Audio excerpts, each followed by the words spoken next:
Let's unlock the two-hand overhand race and chase. So the upgrade from one hand, now you have the rope in two hands.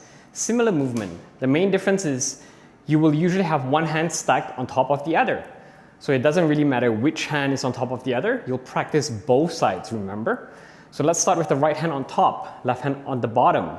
Stack them on top, have your thumb up. That just helps a bit with the direction.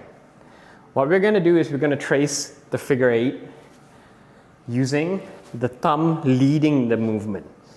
With the overhand, remember on the right side, you start from the top right, moving to the bottom left, then you go up, top left, move back down to the bottom right, like so. If you have the opposite hand, it's just the opposite. So you're going from top left, if your left hand's on the top, to the bottom right, coming up to the top of the right, going to the bottom of the left. So with the rope in your hand, when you do the movement, you'll notice that the rope will have a slight gap in between because your hands are basically just connecting like this. There is this gap in between the rope, and it's just going to follow you as you move your hand. Nice and smooth, right? Trace that figure 8.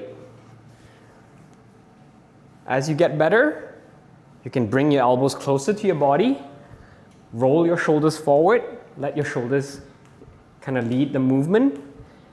And always remember, the movement starts with your spine. You're moving your back as well. It's not just a hand exercise. And remember, you can also engage your legs. So counter rotation.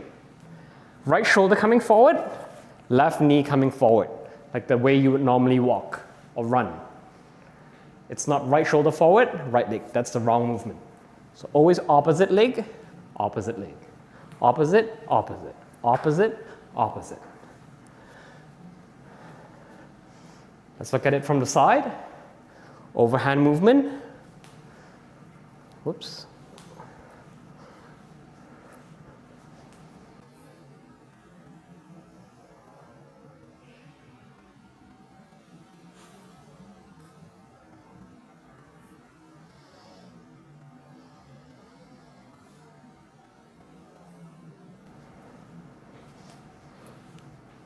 And as you get better, just like the one-handed overhand matador, you can incorporate lunges as well.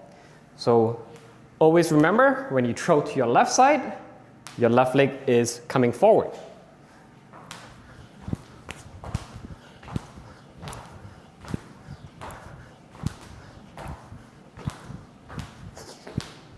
Here are some drills to try out once you've started to get better at your overhand race and chase.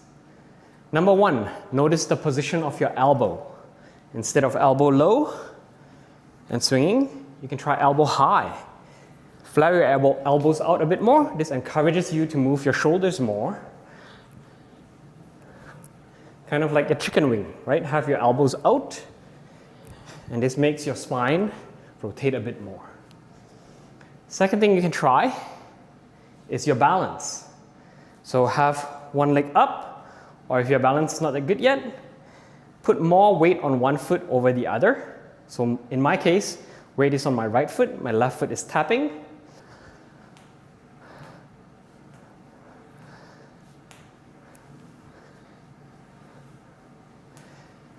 You can practice lifting up your leg. What you do is you lift your leg up as it comes over that side of the leg. So in my case here, I have the left foot, weight is on my right foot. When I swing to my left foot comes up, kind of like if I were running.